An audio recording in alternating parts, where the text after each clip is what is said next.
What's up, my YouTube family? Welcome back to the Gaming Brigade. And about a month or so ago, I put out a video in regards to farming mods and why now, in my opinion, it's a great time to try to pick up as many mods as you can before we get the new content. Now, in the comment section of that video, a lot of people were wondering, does the type of build you have equipped when you're farming for mods possibly dictate the type of mod you're actually going to get? So today I wanted to break a few things down. Now, if you happen to be new here, feel free to hit that subscribe or join button. If you enjoyed this, you could hit that like button as well. And remember, we are currently having a giveaway for an Xbox Series S. To enter, all you need to do is subscribe here or follow on Twitter, and the winner will be announced on April 4th of this year. So in today's video, we're going to be running in the summit because we can pick our targeted loot, and obviously it's all about mods. Now I'm going to set this to heroic with 4 directives, and one thing I want to make sure I mention, and this is for new and returning players, remember directives only dictate the quantity of a certain type of loot you may get. So the more directives you have means that the loot that is dropped from NPCs has a better chance of being the type of loot you're looking for. Now when it comes to mods, we know that there are 3 really that we're focusing on. We're looking at offensive, defensive, and skill-based. Now, the main reason I wanted to put this video together was because a lot of people were saying that they seemed to notice when they were running, let's say, a pure damage build, that they seemed to get more red mods, and when they were running an armor build, they seemed to be getting more blue mods. So for me, my interest was totally piqued, and I wanted to try something out. So what you're going to see in this video is my running floor 10 of the summit 15 times in a row in succession. What I'm going to do is I'm going to do 5 with a damage build, 5 with an armor build, and 5 with a skill build. Now, it took me about 40 to 45 minutes to do this 15 times in a row. Now, I'm not going to waste your time, show you all of that gameplay. What I'm going to do instead is run the floor 5 times in a row with each build. I'm just going to cut to my taking out the boss. At the end of those 5 attempts, we'll then take a look at the loot and see exactly what we picked up and how it broke down.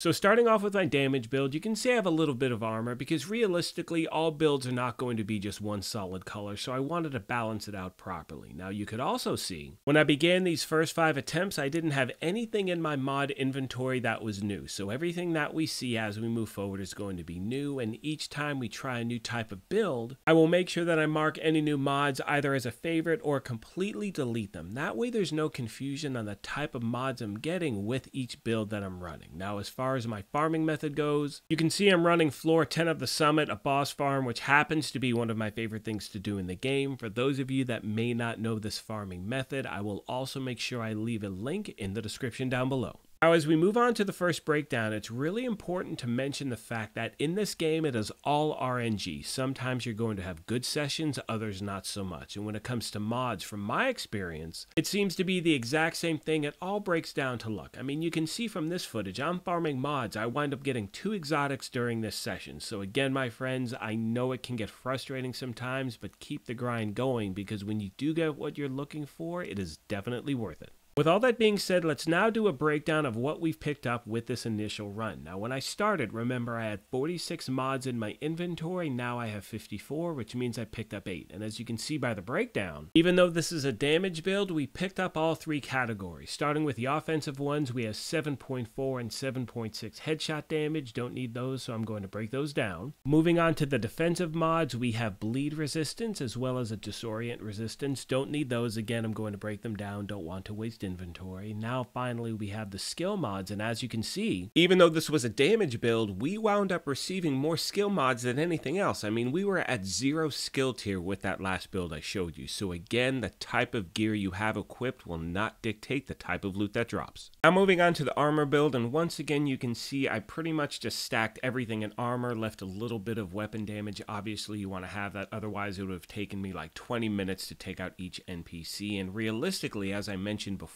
all of your builds are going to have some sort of balance, whether it's a balance between weapon damage and skill or whatever it may be. And you know, one thing I was hearing from a lot of players is that they were concerned that they may have been missing out on certain type of mods they've been trying to farm for based on the builds they had equipped when they were doing any world activity in the game. So it didn't matter if it was missions, control points, bounties, they were worried that without a certain type of build equipped, had they just been spinning their wheels this entire time. Because look, let's say if you have an all blue blue build, are you going to get any offensive mods? Now, you saw the build I had a moment ago, and as you can see from this breakdown, once again, you can see we picked up mods in all 3 categories. However, when you look at the breakdown, you can see 5 out of the 8 mods were offensive mods. And again, my friends, this was a defensive build. It was pretty much, I mean, it was like I said, 80% blue. So again, run the build you're comfortable with. That's all that matters when you're farming. Now, as the rest of the video plays out, I do want to make sure I mention a few things really quick. First of all, I've heard from certain gamers, and I've had this happen to myself as well, where I'll be running, let's say, a pure crit build, and nothing but red mods will be dropping. That has happened before, but again,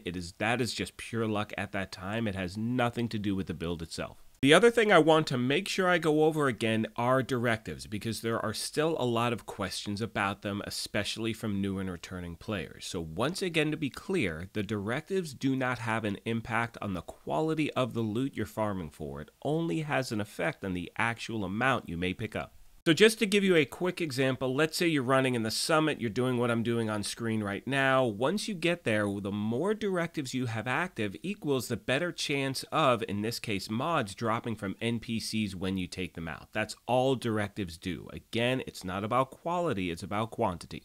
And keep in mind, that holds true for any difficulty that you're running in the game. So if you're brand new and you're running on normal, it has that same effect. Now, obviously in this game, as most of you know, the higher the difficulty equals the better loot you're going to get. Directives can only help you get the specific loot that you're actually looking for. And as I start to wrap this video up, as most of you know by now, this game is all luck. You're going to have good sessions and bad sessions. Now, one thing I've heard from a lot of players out there is the fact that they seem to get better mods when the mod is in the open world behind a mission, or let's say, in an open world area. So you may want to try that out if the summit isn't working. With all that being said, my friends, I'm going to start to wrap this thing up. As always, I want to take a moment and thank you all for your amazing support of this channel, and remind you, if you have any questions, comments, feedback, please let me know in the section down below, and I will get back to you as quick as I can. At this point, I'm going to let the rest of the video play out. You'll see the breakdown when I'm running, with the skill build and I take out the named bosses. Coincidentally, on this one, I did get a few more skill mods than others with the skill build. But again, my friends, it is luck of the draw. Run whatever build you want. It is not going to really weigh what type of mods you get in one way or the other. Like I mentioned at the beginning of this thing, if you happen to be new here, feel free to hit that subscribe or join button. We would love for you to be a part of our gaming family. If you enjoyed this, do me a favor, hit that like button as well. But most importantly,